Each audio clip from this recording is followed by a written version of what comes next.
말씀 보겠습니다. 하나님 말씀 고린도서 7장 1절로 7절 보겠습니다. 여러분 저 죽을 것 같아서 마스크 좀 벗고 할게요.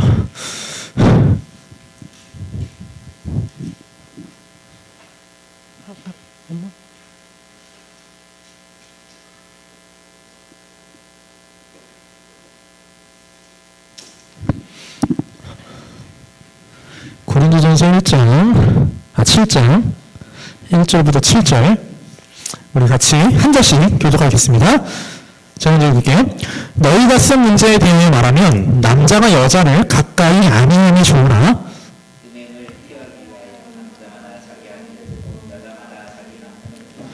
남편은 그 아내에 대한 의무를 다하고 아내도 그 남편에게 그렇게 할지라.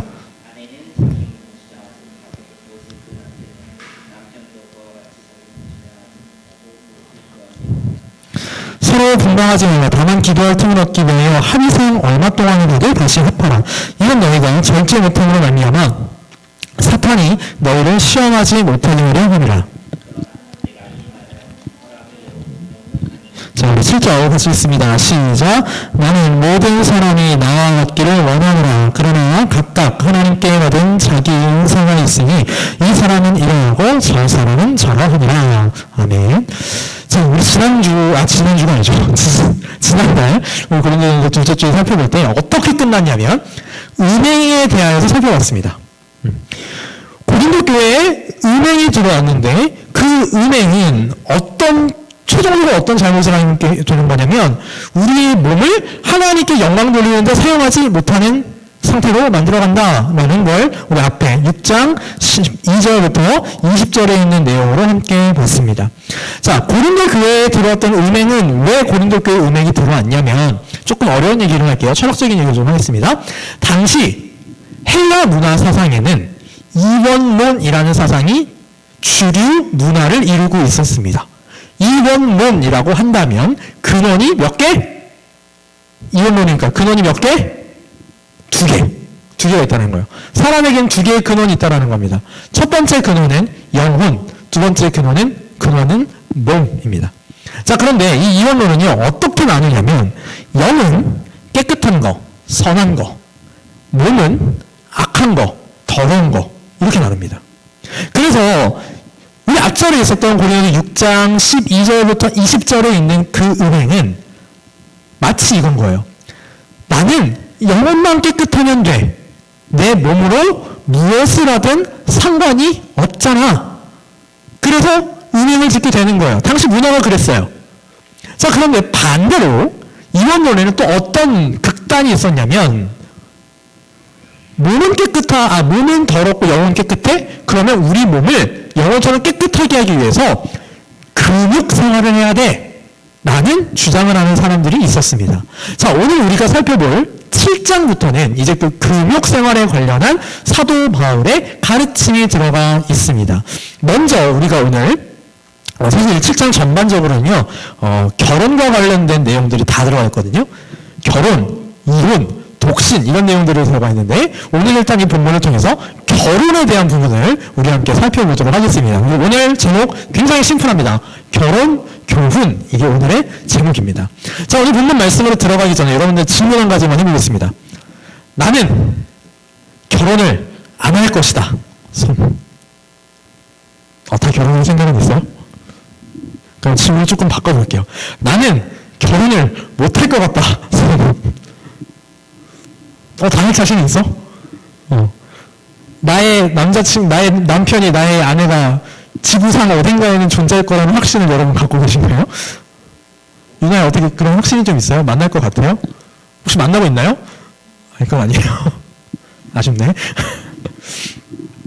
자, 좋아요. 다들 결혼할 생각은 있어요.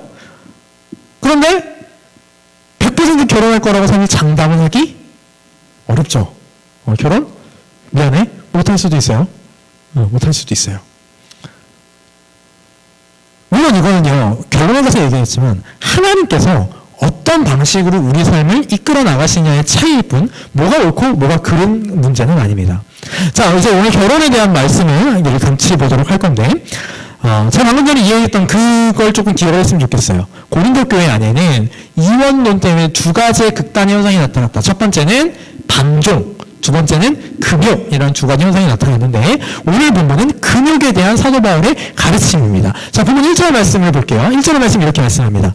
너희가 쓴 문제에 대하여 말하면 남자가 여자를 가까이 아니함이 좋으나 라고 말씀합니다. 자, 무슨 소리냐면 사도 바울이 지금 뭐라고 말을 하냐면, 고린도 교회 사람들이 사도 바울한테 질문서를 보냈어요.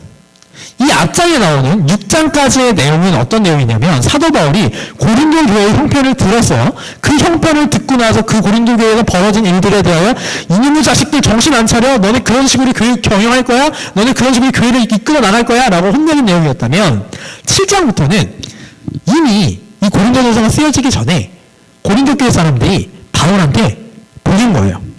바울 선생님, 저희가 이러이러이러한 문제에 대해서 조금 질문도 있고 우리 교회 안에서 여러 가지 논쟁이 벌어지고 있는데 이것에 대한 해답 좀 내려주십시오 라고 보낸 겁니다.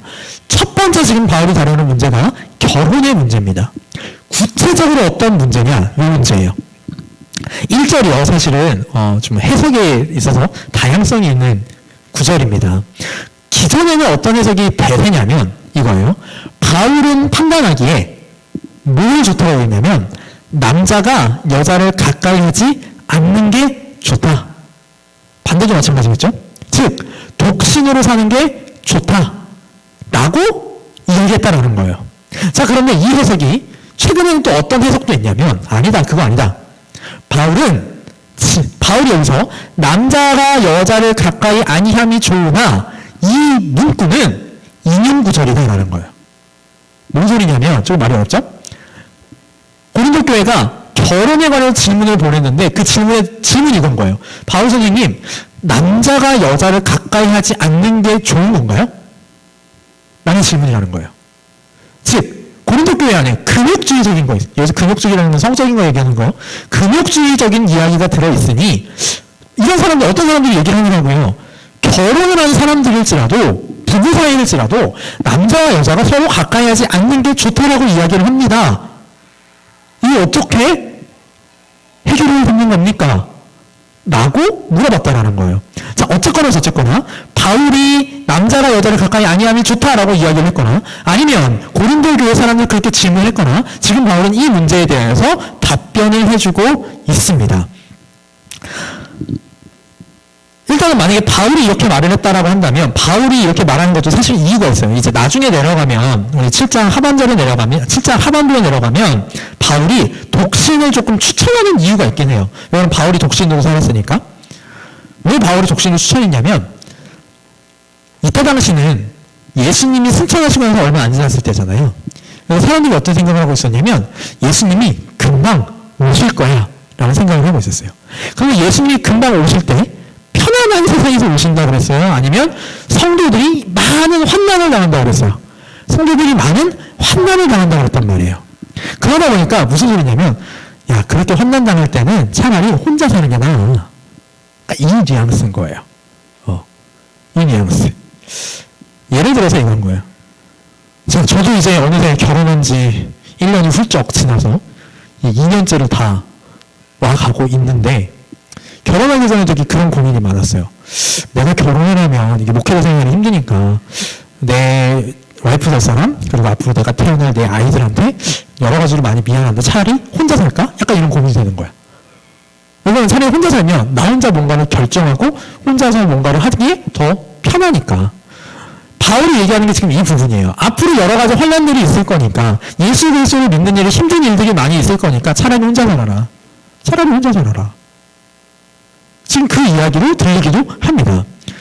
그러나 바울은 이 말에 동의하는 건 아니에요. 고린도 교회 사람들이 남자가 여자를 가까이 하지 않는 게 좋죠? 라는 말에 그렇지, 안 하는 게 낫지, 이 소리가 아닙니다. 바울은요, 오히려 결혼하라고 권면해요. 자, 2절로 넘어갑시다. 보면 2절 봅시다. 음행을 피하기 위하여 남자마다 자기 아내를 두고 여자마다 자기 남편을 두라. 자, 혼자 사는 것도 좋지만 성경의 원리는 뭐냐? 결혼하라는 거예요. 결혼하라. 여러분, 결혼은 하나님께서 이 세상에 가장 먼저 정하신 제도 중에 하나입니다. 하나님께서 세상을 창조하시고 에덴 동산에서 아담을 만드셨어요.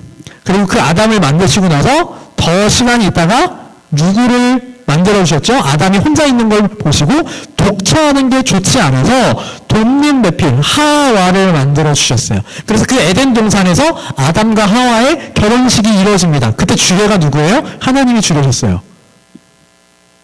최초의 결혼이란 말이에요. 그게 성경의 원리예요. 그 이후로 하나님께서는 계속해서 결혼을 해야 된다라고 가르쳐 주셨어요. 감사한 것은, 제가 지금 감사한 것은 우리 청년부 여러분 중에 나는 결혼을 안 할 거야 라는 이야기하는 사람이 없다는 게 참 감사합니다. 여러분 친구들 중에는 결혼 안 하겠다라는 친구들도 있지 않나요? 그죠? 근데 그게 사실은 옳은 게 아니에요. 물론 결혼 준비를 먼저 해본 사람으로서 얘기를 하자면 결혼하는 건 절대 쉽지 않습니다. 마음만 있다고 결혼할 수 없어요. 참 많은 것들이 필요합니다. 아무튼 하나님께서는 결혼을 하라고 말씀해 주셨어요. 근데 오늘 2절 말씀을 잘 보면 결혼을 하는 이유에 대하여서 뭔가 조금 오해할 수 있는 말씀이 기록되어 있습니다. 자, 2절 말씀을 다시 한번 보죠. 음행을 피하기 위하여 남자마다 자기 아내를 두고 여자마다 자기 남편을 두라. 자, 이 말씀을 이렇게 어떻게 보이냐면 남자와 여자가 결혼을 하지 않으면 쉽게 음행을 범할 수 있으니 결혼을 해서 그 음행죄를 짓지 않도록 하라. 즉 결혼의 목적이 남자가 됐든 여자가 됐든 음행죄를 짓지 않도록 하기 위함으로 보여요. 그런데 여러분, 이건요 결혼의 하나의 부분일 뿐입니다. 하나의 결혼의 부분일 뿐이지 이게 결혼의 목적은 아닙니다. 자, 그렇다면 결혼은 왜 하는 걸까요? 예전에 한번 제가 우리 연애특강 때 말해준 적이 있는데 기억할지 모르겠습니다.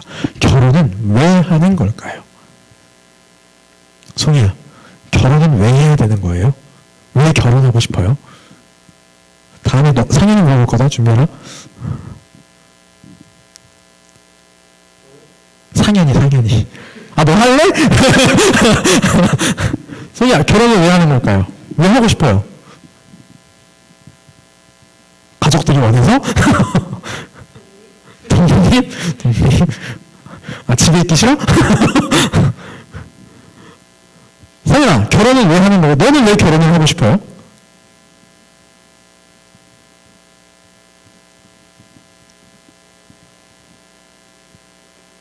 자, 여러분, 결혼을 왜 하는 걸까요? 우리 이 질문부터 한번 해봅시다. 자, 오늘 분명히 음행죄를 피하는 건 결혼의 한 부분이라 그랬어요. 그러나 본질적인 목적은 아니에요. 결혼을 왜 하는 걸까요? 여러분, 우리가 목적도 정해놓지 않고 하고 싶다라는 건 악용할 우려가 있기 때문에 그래요. 결혼은요, 간단합니다. 결혼의 목적은요, 하나님의 영광과 거룩함이 있습니다. 자, 우리 성경 한번 더 찾아보죠. 여기 표시해주세요. 에베소서 5장 26절과 27절 같이 읽어보죠. 에베소서 5장 26절 27절 덮지 마세요. 여기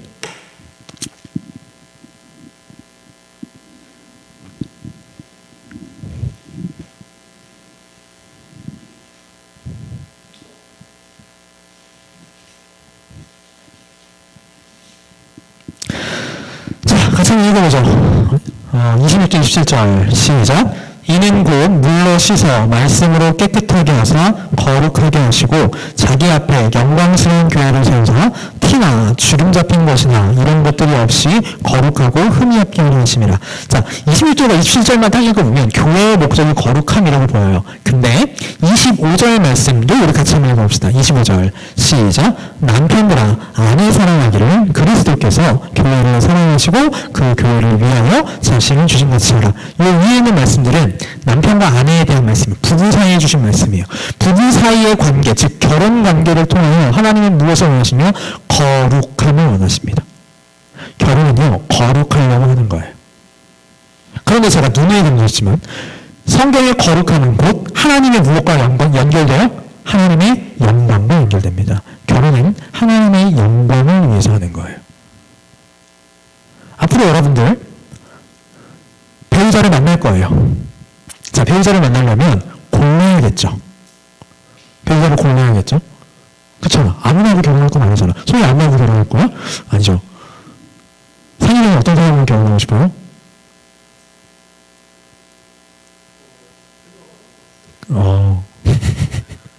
꼭 생각해보세요, 여러분. 자, 그럼 기준을 드릴게요. 기준. 내가 이 사람이면 함께 하나님의 영광을 돌릴 수 있겠다. 그게 기준이에요.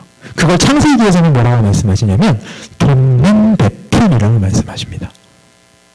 남자와 여자는요, 서로가 보완해 줄 수 있는 사람을 만나야 돼요. 우리 청년부 여러분들 각자 가진 은사들이 있습니다. 그죠? 하나님께 이 은사들이 있어요. 그 은사를 통해 하나님은 영광 돌리기를 원하세요. 내 배우자는 내 은사와 시너지 효과가 날 수 있는 은사를 가진 사람이면 되는 거예요. 이해되나요?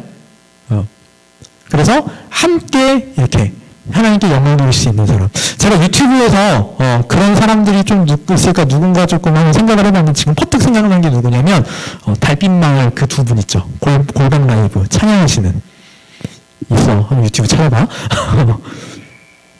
거기가 부부인데요. 찬양 사역자 부부예요. 그래서 남편이 보통 와이프 다 피아노를 치는데 보통 남편이 피아노를 둘이서 같이 피아노를 쳐주고 아내가 같이 찬양을 해요.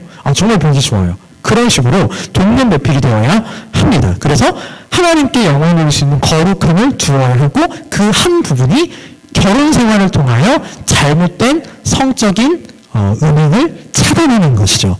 자, 그래서 우리 3절 말씀을 보면 이런 말씀이 있습니다. 자, 3절 말씀을 봅시다. 3절입니다. 남편은 그 아내에 대한 의무를 다하고 아내도 그 남편에게 그렇게 할지라. 자, 질문해 볼게요. 오늘 질문 좀 많이 할 거예요. 좀 우리한테 실제적인 거라서. 소희야, 아내가 남편에게 해야 할 의무가 뭐가 있을까요? 소희가 앞으로 이제 아내가 될 거잖아. 그럼 남편한테 뭘 해줘야 될까?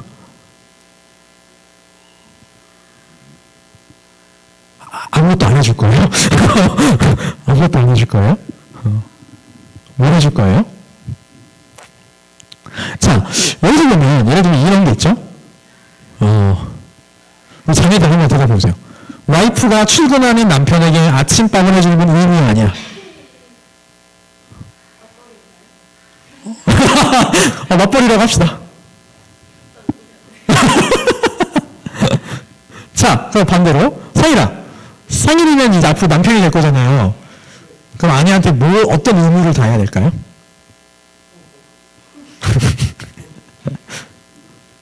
남자가 오히려 좀 더 쉽지 않나? 어떤 의미가 있을까요? 간단한 거. 가장이니까 먹여 살려야지. 먹여 살려야지. 먹여 살려야지. 그러니까 자네들 남자가 하나 그런 말 있잖아요. 네 손에 물 한 방울 안 묻히게 해줄게. 그딴 헛소리는 믿지 마시고요. 최소한 차라리 이렇게 얘기하는 사람은 내가 최소한 네 밥은 굶기지 않을게. 차라리 이게 진실한 얘기예요. 자, 그런데 여기서 말하는 의무는요. 그런 의무가 아닙니다. 여기서 말하는 의무는 은혜랑을 연결시켜야 돼요. 그래서 해설이 어디 있냐면 5절, 4절 말씀에 해설이 있습니다. 자, 우리 4절 말씀 같이 한번 읽어볼까요? 4절 시작. 아내는 자기 몸을 주장하지 못하고 오직 그 남편이 하며 남편도 그와 같이 자기 몸을 주장하지 못하고 오직 그 아내가 하나니. 자, 무슨 소리예요? 성적인 관계에 있어서 남편과 아내는 서로가 서로에게 의무를 다해 주어야 한다는 겁니다. 제가 만약에 이걸 주일학교에 설교를 했으면 돌아버릴 것 같았겠지만 어차피 청년이기 때문에 서로가 서로에게 의무를 다해 주어야 돼요. 여러분, 부부관계는 우리나라는 이제 약간 유교 문화가 있다 보니까 뭔가 이런 성적인 이야기를 하면 부끄러워, 창피해, 뭔가 이런 얘기가 있지만 아니에요. 부부관계는요. 하나님께서 정해놓으신 정상적이고 건설적인 관계입니다. 여러분들 생각해보세요. 여러분 부모님의 부부관계가 없으면 여러분 이 자리에 존재할 수가 없습니다. 그죠? 나쁜 거 아닙니다. 이걸 악용하는 게 문제예요. 그래서 악용하지 않기 위하여 부부가 서로에게 의무를 다하라라고 지금 사도 바울이 말하고 있는 겁니다. 자, 그렇다면 사도 바울은 지금 독신이 좋다라고 이야기를 하는 거예요, 안 하는 거예요? 아니라는 거예요. 추천은 하지만 뭐랄까? 강요하지는 않는다라는 겁니다. 여러분, 부부 사이의 관계는요, 오늘 고린도 교회가 갖고 있었던 생각처럼 금욕의 대상이 아니에요. 고린도 교회의 금욕주의자들은 부부라도 안 돼. 부부라도 남자 여자 따로 각방 써. 이혼해. 예수님 오실 때까지 우리는 그렇게 살아야 돼. 금욕적으로 살아야 돼. 아니라는 거예요. 정상적인 것이고 건강한 겁니다. 이 외의 것들이 문제죠. 이 외의 것들. 이 외의 성적인 것들이 문제죠. 자, 우리 청년부들은 아마 다들 그 생각을 하고 있어요. 혼전순결이라는 생각을 하고 있을 겁니다. 혼전순결 지켜야 되죠. 지켜야 하죠. 자, 그런데 제가 지난달인가 유튜브를 보는데 강남대학교 기독교 윤리를 가르치시는 한 교수님께서 이제 짧은 영상을 하나 이제 올려주셨어요. 혼전순결에 대한 영상이었어요. 그런데 얘기 잘 들어봐요. 혼전순결에 너무 목매지 마라. 어떻게 들려요? 뭔가 좀 이상한데? 이렇게 들리죠? 혼전순결에 목매지 마라. 성적인 순결에 초점을 맞춰라. 무슨 소리냐면 봐봐. 우리가 혼전순결에만 초점을 맞추잖아요. 자, 그래. 결혼하기 전에 내 남자친구, 내 여자친구와 성적인 죄를 짓지 않아야 되는 거 맞아요. 자, 그러면 결혼 후에는 순결을 지켜야 돼요? 안 지켜도 돼요? 결혼 후에도 순결을 지켜야 돼요. 자, 그럼 여기서 또 한 가지 오해가 생기시죠? 강 교수님 지금 금욕주의를 얘기하시는 건가요? 아니죠. 결혼 후의 순결이라는 건 누구에게만 의무가 된다는 거예요? 부부 사이에만 의무가 된다라는 거예요. 제가 이 얘기를 왜 하느냐? 오늘날에는 참 진짜 타락할 때도 타락한 나머지 그런 사람들도 있더라고요. 결혼을 했어. 아내가 있어. 그리고 또 여자친구가 있어. 결혼을 했어. 남편이 있어. 그리고 또 누가 있어요? 남자친구가 있어요. 이 모든 걸 포함해서 우리는 성적으로 하나님 앞에서 순결한 삶을 살아야 한다라는 것입니다. 여러분, 부부는요, 오늘 말씀에서 또 한 가지 우리가 알아야 될 것이 동등한 관계라는 겁니다. 부부 사이는 굉장히 동등한 관계예요. 물론 이 말이 당시 그리스 문화에서는 참 말같지도 않은 말이었어요. 이때 당시에 여자들은요, 굉장히 사회적으로 인정받지 못하는 삶을 살았어요. 물론 인정받는 사람들도 있었어요. 단 그건 소위 말하는 최상위층에서는 여자들이 조금 목소리를 낼 수 있었고, 그 이하에서 여자들은 참 안 좋은 상태가 될 수 있었어요. 심지어 남자들이 이혼을 할 때 어떻게 이혼할 수 있냐면 이렇게도 이혼할 수 있어. 야, 너 짐 싸서 나가 하면 나가야 돼요. 진짜로 우리나라에 있었던 그 남존 여비 사상, 남자는 존귀하고 여자는 비천하는 그 사상이 한 4제곱해서 들어가면 이 문화가 될까 말까 한 상태였어요. 그런데 사도 바울이 오늘 본문에서 뭐라고 얘기하냐면 세상 문화는 그럴지라도 부부 사이는 동등하다라는 겁니다. 여러분, 우리나라도요 굉장히 가부장적인 사회죠. 그래서 아내와 자식들이 아빠 눈치를 보면서 살아온 가정들도 많이 있습니다. 우리 청년부 여러분 가정은 어떨지 모르겠어요. 그런데 성경의 원리에서는 그게 아닙니다. 성경에서 부부는요 동등한 관계입니다. 그래서 서로가 사랑하고 서로에게 복종해야 돼요. 자, 우리 아까 제가 덮지 말라 그랬던 에베소서 5장으로 다시 한번 가봅시다. 에베소서 5장 22절로 25절, 조금 길지만 같이 한 목소리로 합독하겠습니다. 에베소서 5장 22절부터 25절 같이 있습니다. 시작. 아내들이여 자기 남편에게 복종하기를 주께 하듯 하라. 이는 남편이 아내의 머리됨이 그리스도께서 교회의 머리된 것 같으니 그가 바로 몸의 구주시니라. 그러므로 교회가 그리스도에게 하듯 이르듯 아내들도 범사에 자기 남편에게 복종할지니라. 남편들아 아내 사랑하기를 그리스도께서 교회를 사랑하시고 그 교회를 위하여 자신을 주신 같이 하라.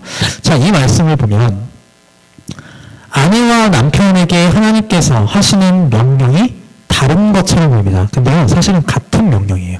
아내들한테는 무슨 명령을 주셨냐면 남편에게 복종하라 라는 명령을 주셨어요.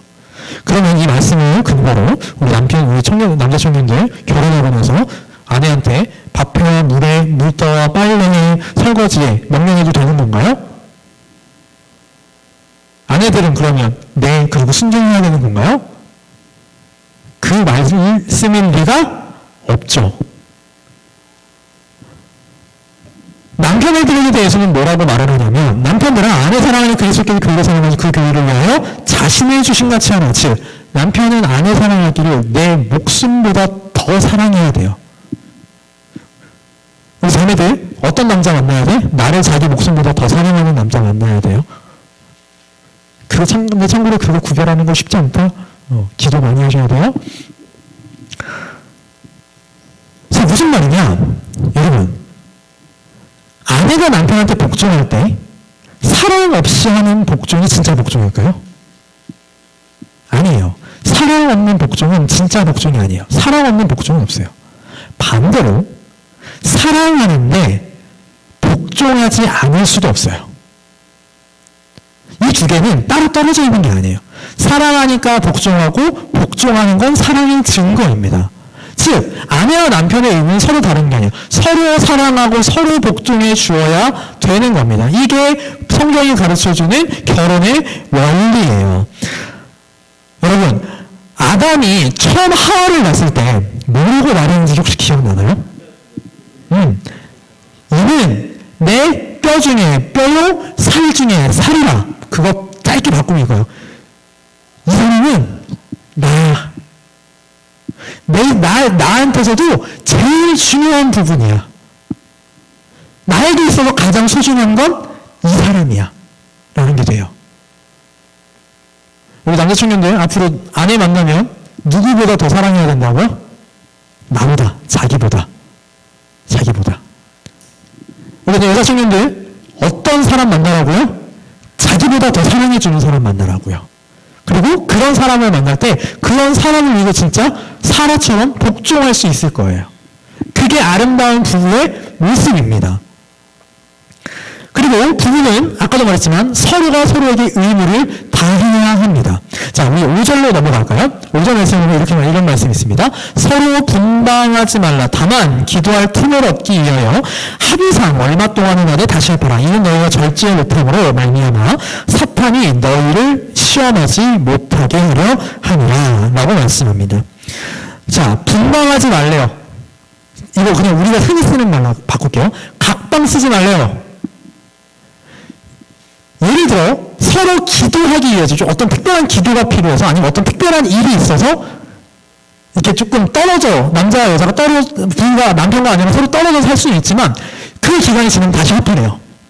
왜 그래야 되냐면 이는 너희가 절제 못함으로 말미암아 사탄이 너희를 시험하지 못하게 하려 함이라. 자, 부부 생활이 이때 당시에 들어갈 때는 근육주의 때문에 제대로 이루어지지 못하면 그건 어디로 연결이 되냐면 성적인 반종으로 연결이 됩니다. 반드시 그렇게 돼요. 그리고서 결혼 제도를 허락하신 하나님의 뜻을 거스르는 일을 하게 됩니다. 그리고 또 누군가에게 죄를 짓는 거냐면 상대 배우자에게 죄를 짓는 거예요.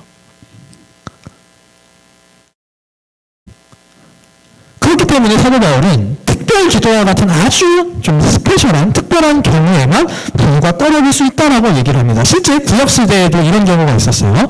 출애굽기 19장 15절 말씀을 보면 이런 말씀이 있습니다. 자, 우리 같이 한번 읽어봅시다. 출애굽기 19장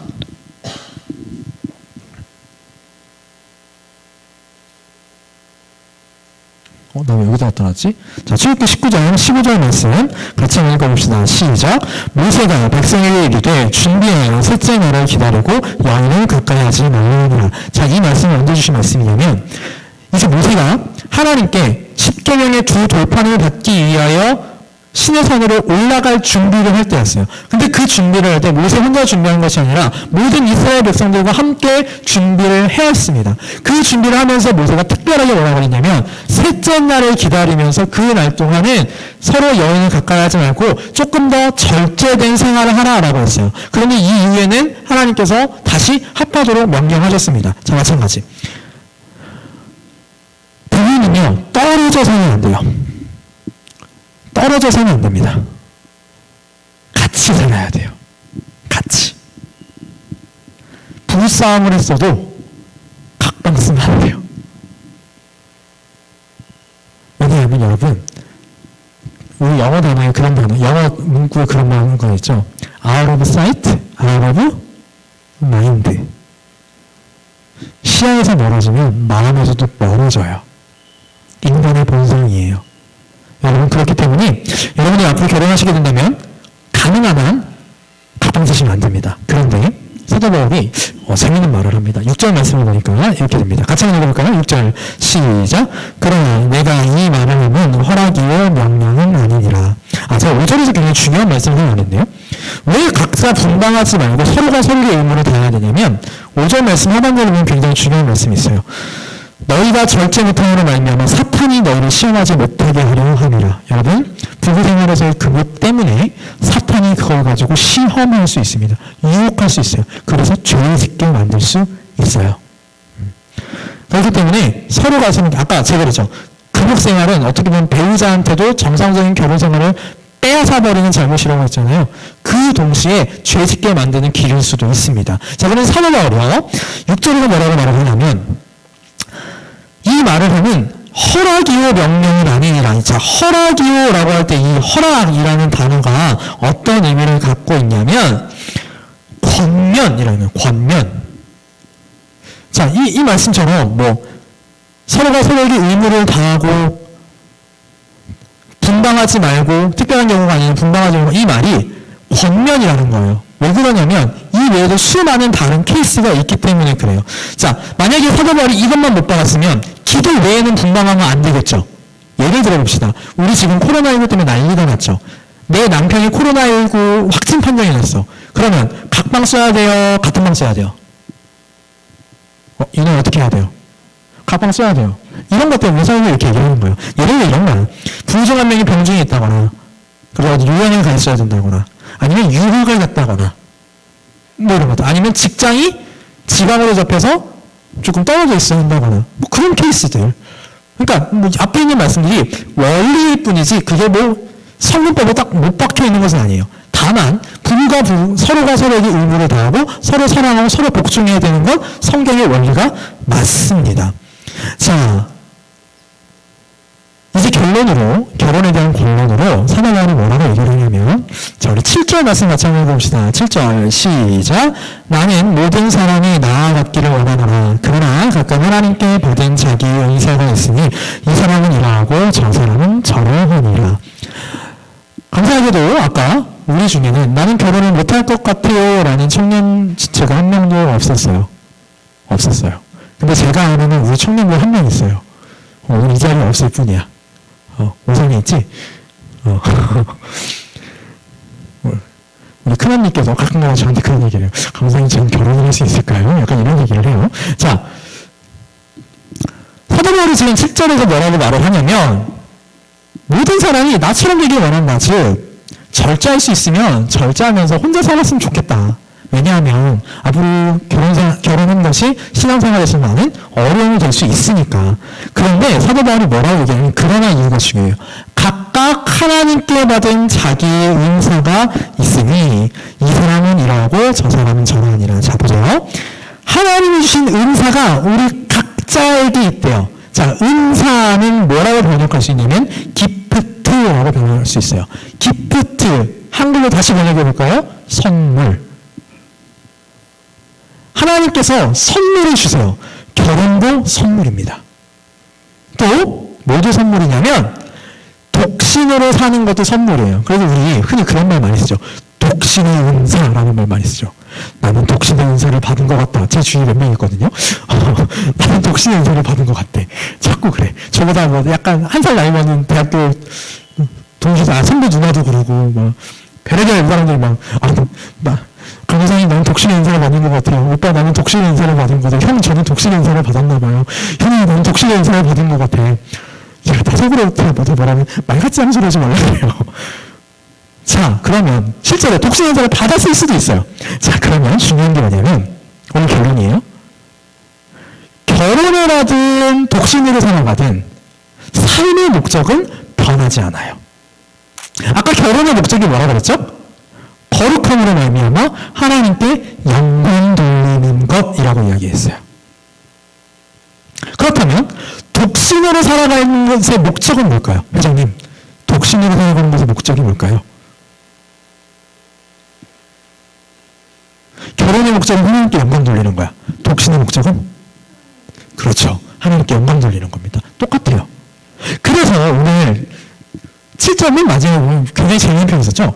이 사람은 이러하고 저 사람은 저러하다.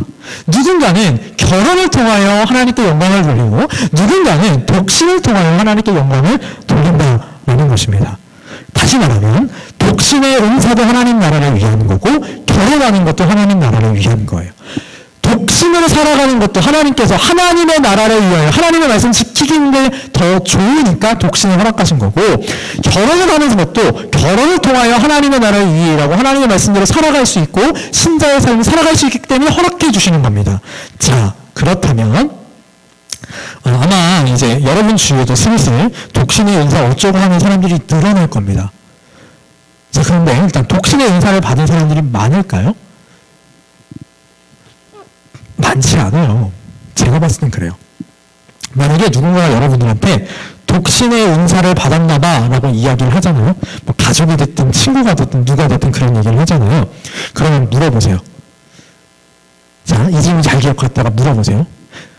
네가 혼자 사는 게 하나님 나라에 뭐가 도움이 되는데? 이렇게 물어보세요. 그렇다면 자, 이 질문 우리 청년들은 똑같이 할게요. 여러분이 혼자 사는 게 하나님 나라에 도움이 될 것 같아요? 결혼하는 게 하나님 나라에 더 도움이 될 것 같아요? 제가 지금 조금 편한 방법으로 물었어요. 조금 고급스러운 표현을 쓸게. 여러분이 독신으로 살아가는 게 하나님 나라에 더 유익이 될 것 같아요? 아니면 결혼하는 게 하나님 나라에 더 유익이 될 것 같아요? 어떨 것 같아요? 상이랑 어떨 것 같아요? 독신으로 살아가는 게 상일이가 믿음 생활하는 게 더 유익할 것 같아? 결혼하는 게 더 유익할 것 같아? 아직 안 해봐서 그래. 결혼을 해보고 판단할 수는 없는 거잖아. 결혼을 해보고 뭐 믿음 생활 유익하지 않은데 다시 물러 이럴 수는 없는 거잖아. 소희야 어떨 것 같아요? 결혼하는 게 나을 것 같아요? 상현이는? 이렇게 하면 돼요? 어떻게 알아? 결혼? 소희는요? 저기 고개 끄덕이지 말고 말을 해주시네요, 여러분. 마스크 쓰신 인명인지 안 보이는 사람들아. 아니, 저 연예인들 쓰고 다니고 뚫린 거를 쓰고 있지. 회장님은요? 결혼하는 게 나을 것 같아요? 유나는? 아직 모르겠어요? 고민해보세요. 혜미 씨는요? 혜미는? 모르겠어요? 자, 한번 잘 고민해 보시기 바랍니다. 자, 그리고 나서 만약에 결혼을 하고 싶다. 난 진짜 독신의 인생은 아닌 것 같아. 난 진짜 독신의 인생은 아닌 것 같아. 그러면 미안한데 여러분 은사는요 되게 중요한 것 중에 하나는 개발해야 됩니다. 은사는 개발해야 돼요. 무슨 소리냐? 자, 우리 청년부에 참 많은 은사를 가진 우리 지체들이 있죠. 우리 상일이 피아노에 은사가 있습니다. 제가 처음부터 피아노를 잘 쳤겠어? 상일이도 처음에 피아노 열어 뚜껑 열었으면 도레미파솔라시도 쳤을 거야. 그치? 그러다가 이제 바이올이 먼저지? 체르니가 먼저인가? 바이올이 먼저죠. 바이올 갔다가 체르니 갔다가 더 어려운 곡들도 칠 수 있게 될 거예요. 이런 거예요. 은사는 개발해야 돼요. 자, 뭔 소리일까요? 결혼하고 싶어요? 개발해야 돼요. 노력해야 돼요. 기도하면서 노력해야 돼요. 독신이 인생인 거 확실하죠? 그럼 독신으로 살기 위해서 준비해야 돼요. 그게 아니면 결혼을 하든 독신으로 살아가든 그다지 큰 유익이 없습니다. 여러분 만약에 결혼하고 싶잖아요? 어쨌건 결혼에 대한 얘기니까 준비하셔야 됩니다. 제가 여러분에게 추천하는 방법이 하나 있죠. 기도를 하는데 적어보라고요. 한 10가지 적어보세요. 하나님, 나는 이런 사람하고 결혼하고 싶습니다. 한 10개 적어보세요. 10개 적어보세요. 20살에, 그러니까 혜미 나이에 10개를 적잖아요. 내가 장담할게. 24살 되기 전에 최소한 4개는 지워져. 그리고 30살이 가까워지면 한 3개 남을 거예요. 이것만큼 내가 양보할 수 없지. 그리고 그대로 기도하세요. 그러면요, 정말 하나님께서 그런 사람을 예비해 주실 겁니다. 자, 오늘 말씀 좀 정리하도록 하죠. 오늘 결혼에 대한 말씀을 했습니다. 여러분 모두 다 좋은 사람 만나서, 여러분 모두 결혼하고 싶으니까 좋은 사람 만나서 결혼하기 바라요. 그를 위해서 준비하셔야 합니다.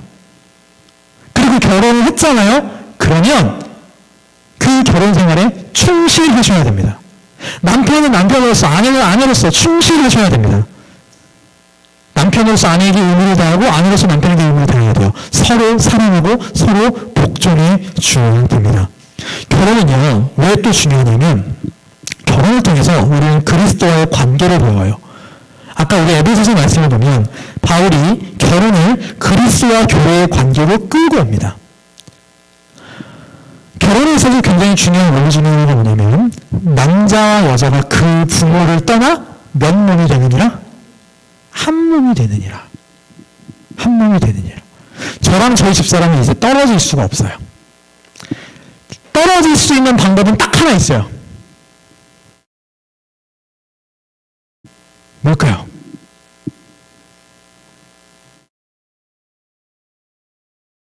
맞아. 죽음 외에는 떨어질 수가 없어요. 왜냐하면 계약 내용이 그래요. 여러분, 결혼은요, 계약입니다. 기독교 결혼 예배의 모든 순서에는 뭐가 있냐면 혼인 서약이라는 게 있어요. 나도 했죠. 물론 내용은 잘 기억나지 않아요. 대충 이런 내용이에요. 신랑 김현우 군은 지금 그대의 우편에 서 있는 신랑 여운의 군을 아내로 맞아 힘들다고 뭐저저저저 해요. 남편의 의무를 다하기로 생각합니까? 이렇게 끝내요. 그럼 거기서 대답을 그 하기 싫으면 대답하지 말아야지. 대답했잖아. 서약했잖아. 쉽게 말하면 계약서에다가 내 인감도장 찍은 거예요. 그 계약은 파기할 수가 없습니다. 우리는 참 이 귀한 청년의 때에 기도로 결혼을 준비하시기 바랍니다. 그리고 노력도 하셔야 돼요. 내 주위에 남자가 없어. 좀 나가세요. 밖에 좀 제발. 집에만 있으면 결혼 못해요. 진짜로. 우리 형제들도 마찬가지야. 집에서 오버워치 한다고 결혼할 수 있는 거 아니고 롤 한다고 결혼할 수 있는 거 아니에요. 나가세요. 나가세요. 단 기도하면서요. 기도하면서 하시면 됩니다.